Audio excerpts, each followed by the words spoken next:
Imagine a floating city in the middle of one of the most dangerous oceans on Earth. A giant machine said to be indestructible, designed to laugh in the face of nature's fury. But on Valentine's Day 1982, the ocean proved it does not play by our rules. Within hours, the pride of modern engineering vanished beneath the waves, taking every single man on board to the bottom with it.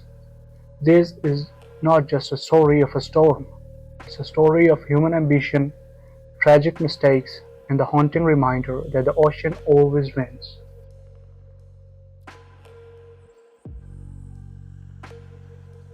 The Ocean Ranger was no ordinary rig. When it was completed in 1976, it was hailed as the largest semi-submersible drilling rig in the world.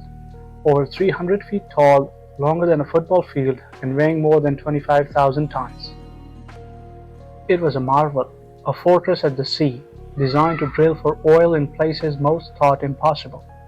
A rig that could face 100-foot waves and crushing storms and still stand strong. To the oil companies, it was a money-making machine, and to the public, it was a symbol of technological progress.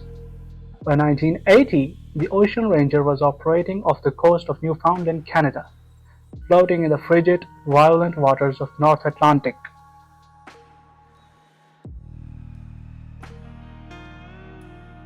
For the 84 men working there, life was tough but steady.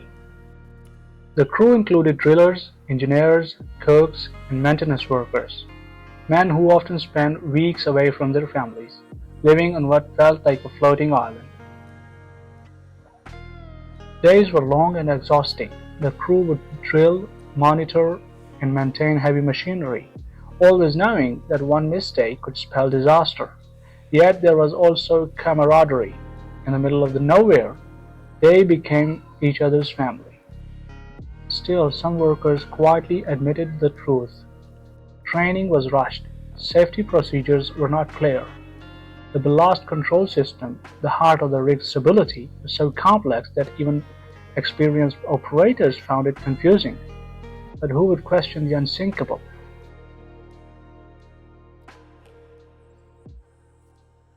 On February 14, 1982, the weather forecast was grim.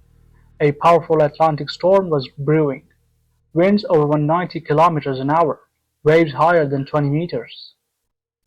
By evening, the Ocean Ranger was being pounded by the monstrous sea. The rig pitched and rolled violently, but the crew had seen storms before. They trusted the giant steel beast to hold. Then shortly before midnight, something went wrong.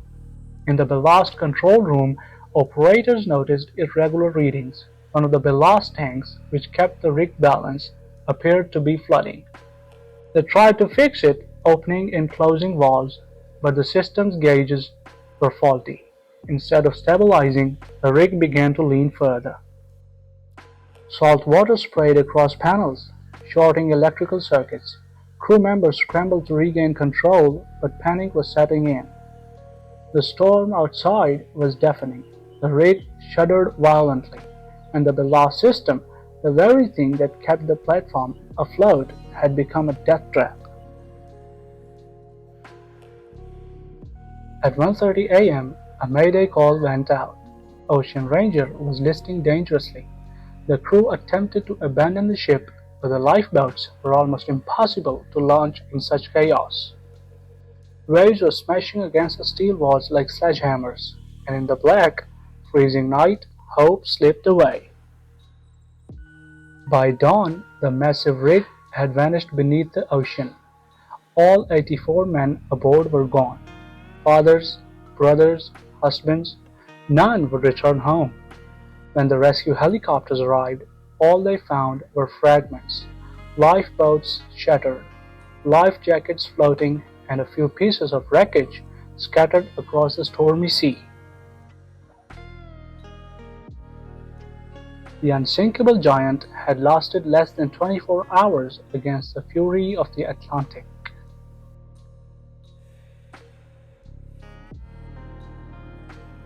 The world demanded answers. How could the strongest oil rig ever built simply vanish? Investigators discovered faulty ballast control system, poorly designed and vulnerable to failure. Crew training gaps. Many workers had no idea how to properly handle ballast emergencies. No proper evacuation procedures. Lifeboats were inadequate and safety drills had been neglected. The tragedy was not just nature's fault, it was human overconfidence, negligence, and the blind belief that technology could never fail.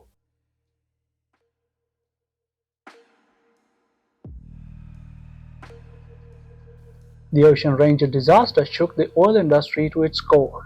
Canada and the US overhauled offshore safety regulations.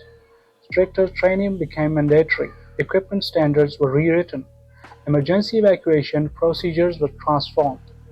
The 84 men who died became the reason future crews had a better chance to live. But for the families, no change could bring back the voices lost to the sea.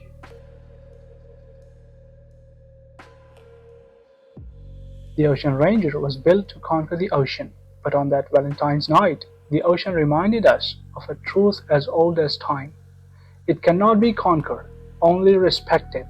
Beneath the icy waters of Newfoundland, the wreck still lies silent, a monument to human ambition, human error, and 84 souls who never made it home.